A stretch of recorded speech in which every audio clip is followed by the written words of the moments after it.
নমস্কার, Arindam Sharma BTV report থেকে বলছি।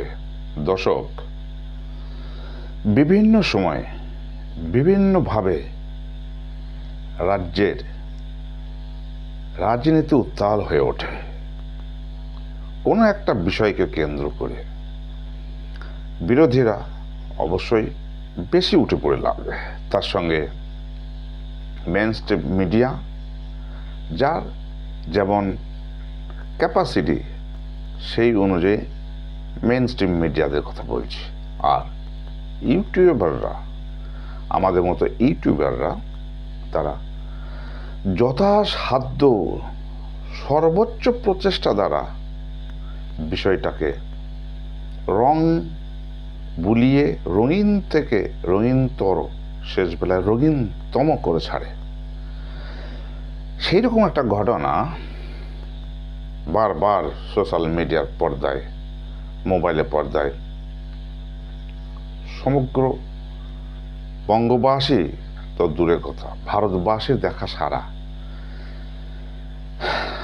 জনৈক ঘোষবাবুর কেচ্ছা কেলেঙ্কারি, কামিনী কাঞ্চন ভোগের কাহিনী যেভাবে বারংবার প্রদর্শিত হচ্ছে, তাই শেষবারের মতো বারংবার প্লাস আর একবার অতিরিক্তবার ভিডিওটা দেখাবার প্রয়োজন মনে করছি না। তবু সেই ভিডিও প্রসঙ্গে এবং ঘোষবাবুর কীর্তিকলাপ অথবা অর্ধসত্য কাহিনী অথবা পুরোটাই মিথ্যা, কি ব্যাপারটা আসলে কি, আদতে কি, তার পক্ষে বিপক্ষে, তার গ্রহণযোগ্যতা, তার বেস, তার বিশ্বাসযোগ্যতা কি, পারিপার্শ্বিক উদাহরণ এবং পূর্বাপর ঘটনার সঙ্গতি অসঙ্গতি এবং অতীত ইতিহাস সব কিছু মিলিয়ে যদি একটা প্রতিবেদন তৈরি করতে হয় ঘোষবাবুর ঘষাঘষির কাহিনী নিয়ে, তাহলে একটু তো বিশেষভাবে একটু তো বিচার বিশ্লেষণ করতে হয়। বিজেপি দলটা যে যথেষ্ট উন্নতি শিখরে উঠেছিল তারা বলার অপেক্ষা রাখে না। একজন একনিষ্ঠ কর্মী এবং দক্ষ সংগঠক যখন পার্টিটাকে তিল তিল করে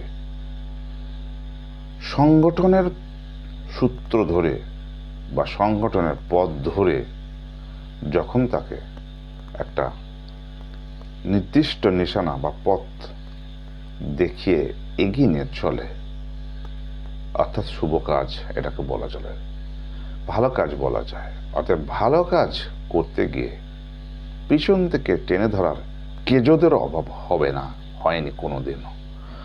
সুতরাং দিলীপ ঘোষকে কেন্দ্র করে অনেক কিছু বাংলার রাজনীতিতে, বিশেষ করে বিজেপির অন্দরমহলে ঘটেই চলেছে।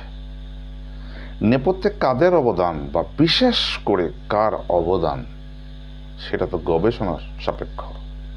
তবে অবদান জারি হোক, সেসব উড়োক্ষয় গোবিন্দায় নমর দল যে অতিরিক্ত সুযোগ সুবিধা পেয়ে যোগ্যদের জলাঞ্জলি দিয়ে নিজেদেরকে এককভাবে প্রতিষ্ঠা করবার যে প্রচেষ্টা, যে অভিপ্সা বা কি বলবো, লোভ, লালসা, ক্ষমতার পিপাসা, তারা কিন্তু একটা অন্য ভূমিকা, পার্টিতে একটা বিশৃঙ্খলা সৃষ্টি করার ভূমিকা নিয়ে যেভাবে দিলীপ ঘোষকে ধীরে ধীরে একটু একটু করে কোণঠাসা করতে করতে যখন তাকে সাইড লাইনের পাশে, সবাই তো খেলোয়াড়, খেলতেই তো সবাই আসে, সাইড লাইনের পাশে যখন তাকে বসিয়ে দেওয়ার আপ্রাণ চেষ্টা করা হয়, তখন দিলীপ ঘোষ তথাকথিত টিএমসির জগন্নাথ ধামে, নতুন জগন্নাথ ধামে উপস্থিত হয়ে তার সেই সাইড লাইনে বসার কাহিনীটাকে সমাপ্তির দিকে, পরিসমাপ্তির দিকে নিয়ে যেতে নিজেই সচেষ্ট হয়ে পড়লেন। ধীরে ধীরে তার সমস্ত উৎসব, মিটিং, মিছিল মঞ্চে তার প্রবেশ অধিকারকে না করে দেওয়া হলো। তার আগে একটা ঘটনা করে দিয়েছে, জেতা সিট থেকে তাকে খড়গপুর থেকে বর্ধমান নিয়ে গিয়ে ফেলা হয়েছে। যথা নিয়মে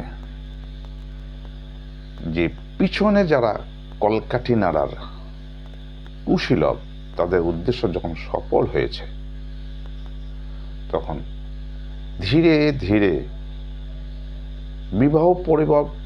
বিবাহ বন্ধনে আবদ্ধ হওয়ার পর দিলীপ ঘোষ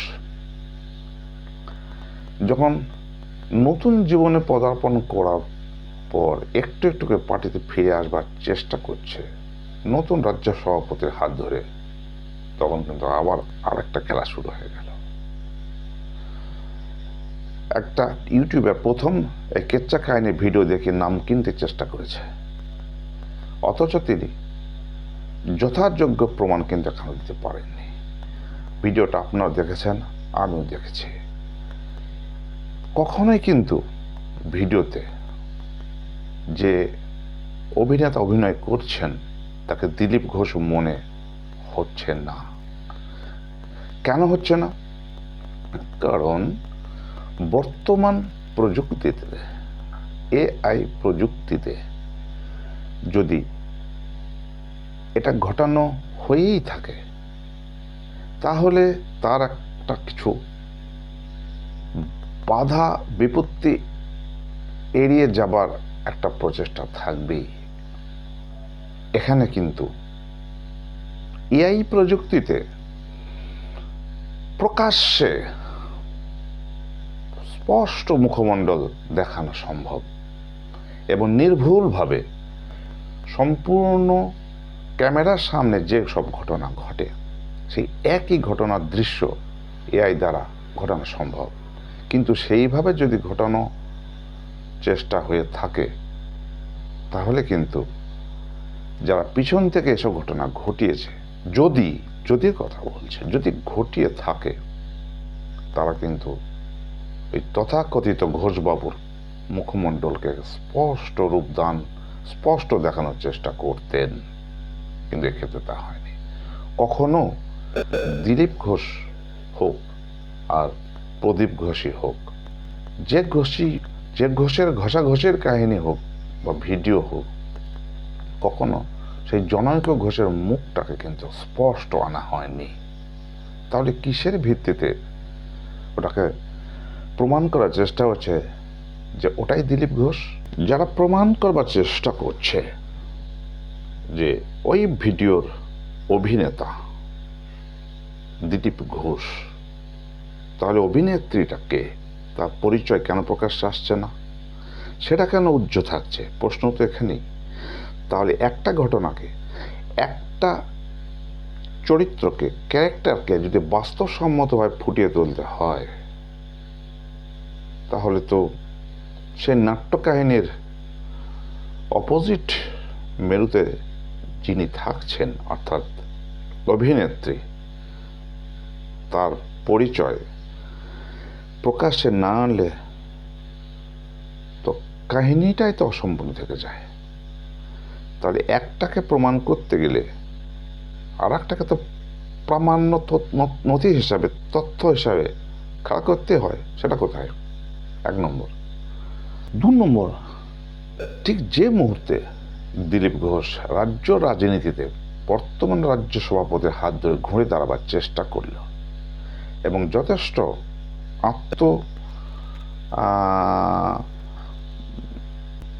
বা সেলফ কনফিডেন্স নিয়ে সভা সমিতি শুরু করলো, মনে হলো যেন দিলীপ ঘোষ পুরনো ফর্মে ফিরে এসেছে, আগের রূপে তাকে পাওয়া যাচ্ছিল। ঠিক সেই মুহূর্তে এই কেচ্চা কাহিনীর ভিডিও, সঠিক হোক বেঠিক হোক, হাজির করা হলো। কেন? এতদিন কোথায় ছিল? দিলীপ ঘোষ যখন হারাতে হারিয়ে যাচ্ছিল, সেই মুহূর্তে এটার খুব একটা প্রয়োজন ছিল না।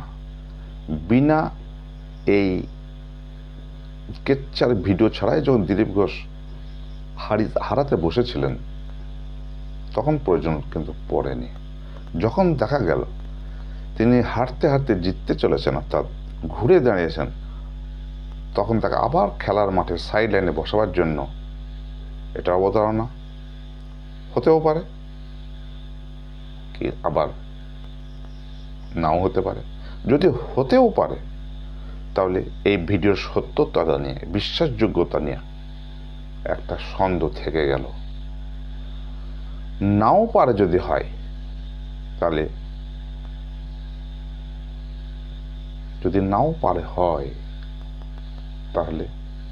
তাহলে দিলীপ ঘোষ কিন্তু নিজেই বলেছে আইনে আশ্রয় নেবেন। তিনি চাইবেন যে যারা এটা ঘটিয়েছে, বিশেষ করে প্রথম যিনি দাবি করছেন যে তার ইউটিউব চ্যানেলের মাধ্যমে এই ছবি প্রথম প্রকাশিত হয়েছে, অ্যাকশনটা তো তার বিরুদ্ধে হওয়া উচিত।